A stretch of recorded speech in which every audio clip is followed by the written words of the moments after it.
This show's been brought to you in part by Bogart Extractors, an industry leader in hydrocarbon extraction. Bogart machines have been used in licensed extraction facilities all over the world and are available in small or large capacities for any scale operation. Call Bogart at 855-553-3887 or visit them at bogart.com and get the right equipment for your lab today. Are you ready for liftoff? Don't miss Canada's #1 cannabis conference and trade show, Lift & Co Expo, coming this May the 12th through the 15th to the Metro Toronto Convention Center. Level up your industry intel at the Lift Cannabis Business Conference, plus connect with movers and shakers from across the cannabis industry and preview new products and services from over 250 exhibitors. Plus, everyone loves Lift & Co Expo's prizes, live music, and more. Visit liftexpo.ca for tickets. That's liftexpo.ca.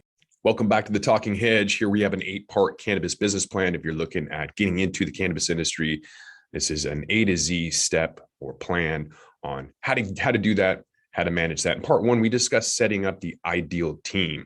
So there's multiple ways to lure top talent besides just promotion and pay. If you want the hardest working, the highest morale, the most satisfied, and overall best employees with decreased turnover, you need to trust them, empower, appreciate, mentor, keep them involved, challenge, and feeling like they're on a mission. And to that end, I coined the term team icon. With new markets entering the industry, brands constantly emerging and consolidating, it's more important than ever to take a look at cannabis consumer demographics. So in part 2, we explored the sales contributions based on customer demographics in both the US and Canada.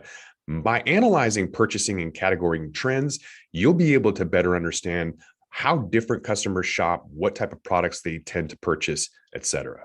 Now that we've established how to build a team and who you're going to sell to, we're going to look at long-term forecasts in this part 3 for both the US and Canada markets. That's going to include total sales estimates, as well as estimates at the category level. That's going to give you a complete picture of where the market was at, where the market's at now, and where we're headed. In addition of several new US cannabis markets opening up, it's now projected that the US is going to surpass $30 billion in 2022. Not much has changed in the cannabis forecast for Canada this year, but that was expected since the market is fully legalized. The data is demonstrating that the cannabis industry is not only moving quickly, but there is no indication that it's slowing down. So businesses should be able to continue to see positive growth in the near future. It's only entertainment. Welcome back to The Talking Hedge. I'm Josh Kincaid, capital markets analyst and host of your Cannabis Business podcast. Let's take a look at the estimated annual sales volume by country. Both the US and Canada legal markets are forecasted to grow through this year. Because of the smaller population, the Canadian market's forecasted, like I said, $5.5 billion in the future. Last year, they were only estimated at $4 billion, much smaller than the US counterpart, which is expected to have around $24 billion. Trends for the two markets are developing somewhat differently. This year, the US for 2022 is influenced by newly added legal cannabis markets. The smaller Canadian market is forecasted to grow double the growth rate. There are a couple of reasons for this.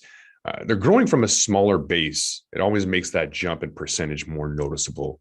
Also, the Canadian market is newer compared to the US, where the largest markets are more mature. And then the converging growth rates this year are a result of the Canadian market maturing and the US states being added to US cannabis markets. That's New York, New Jersey, Connecticut, New Mexico, Alabama, Arizona. There's going to be more US states that will decide on legalizing medical recreation in the near future. And so that's going to change and reflect in future forecasts. Looking at category market view, focusing on the US and Canada separately, the views give an insight into the market structure and how the trends in each category might develop going forward. The data includes category contributions to growth, which allows us to analyze the shifts in the consumer preferences in the market. However, just with the total market view, categories that are included and their shares are dependent on the current level of legalization, which can change in the future. So the first two graphs are summarizing the estimates of volume, and then through that analysis, we'll look at some other data.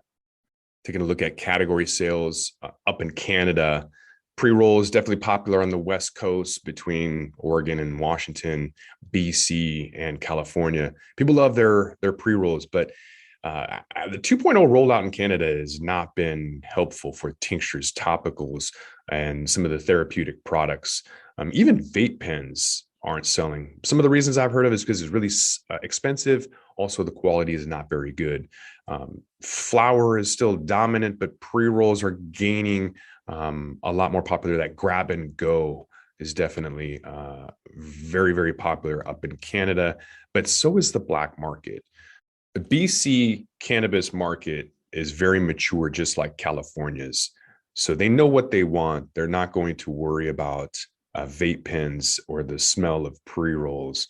And flower is probably only 40%, just like California. When we look at the US, the categories are a little changed. This year, there's a dip in flower. That's dropping to about 40% of market share everywhere. So the trend is reversing, that new markets that are entering the mix. So sales of concentrates are decreasing, vape pens, pre-rolls increasing. Flower is contributing less to the overall population. It was 47%. It's dipping down to 40%. So that should be expected all over the place as vape pens and pre-rolls are taking over some market share. Like I mentioned, in Canada, flower shares are falling as well. Pre-rolls gaining market share, and other categories are kind of picking up and becoming fairly stable. Flower category in Canada remains somewhat stable. And then again, pre-rolls is improving. And then that's about 29% of the overall growth. So we've talked about the US and Canada and what they buy, but when do they buy it? I think that's important, especially for retailers. So here's an excerpt from one of Headset's free reports. They say that looking at sales across all possible opening hours for cannabis shops, which are regulated differently state to state or from province, we still see some clear trends. There aren't many people buying pot at 7 a.m., and from 2 to 7 is the sweet spot for sales or discounts or promos. Colorado has one of the biggest or highest proportion of morning sales, suggesting that consumers are perhaps more comfortable with buying cannabis at hours of the day when they don't necessarily plan on immediately consuming it. Nevada, on the other hand, they see a ton of sales happening where they have the highest percentage of evening sales. That's 9 p.m. to midnight, which probably is the worst time. People are out there drinking. They're like, hey, let's go and get some cannabis. And then, the spins happen and whatever. Been there. Vegas is a place where everyone's got a cigar or cigarette or joint, and it's an interesting place.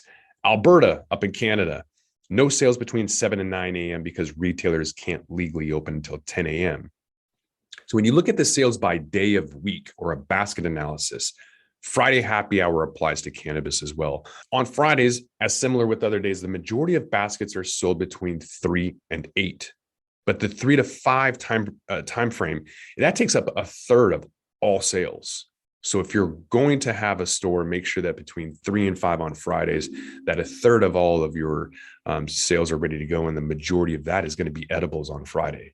For the producers or processors or wholesalers, you need a place to sell this. There's so many people think you can just open up shop and then they will come and you'll be able to sell it. The reality is you need to find a marketplace and the ability to sell it. So find something like Apex Trading, for example, that you can go online with low pricing and easy features and have that direct relationship between wholesale buyers and wholesale sellers. Another way to go, another option, I guess, is Kush. Same thing, same kind of philosophy, whatever they have, a marketplace there. And you need to go on something similar to that and help with sales. There's also, up here, we have an event called Interchange. It's like speed dating for producers, processors, and retailers.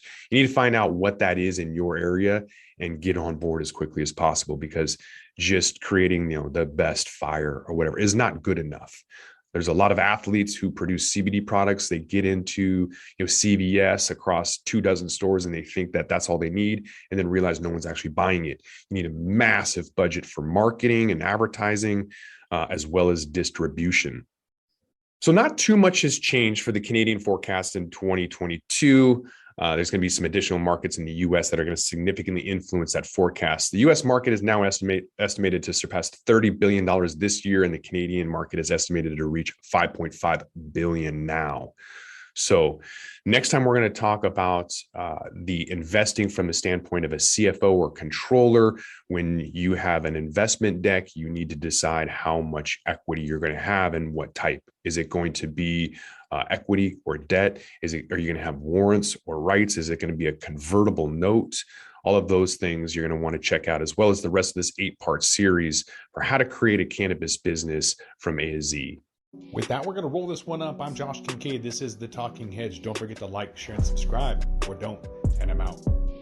Don't forget to smash that like button on your way out and check out these other videos that we've got.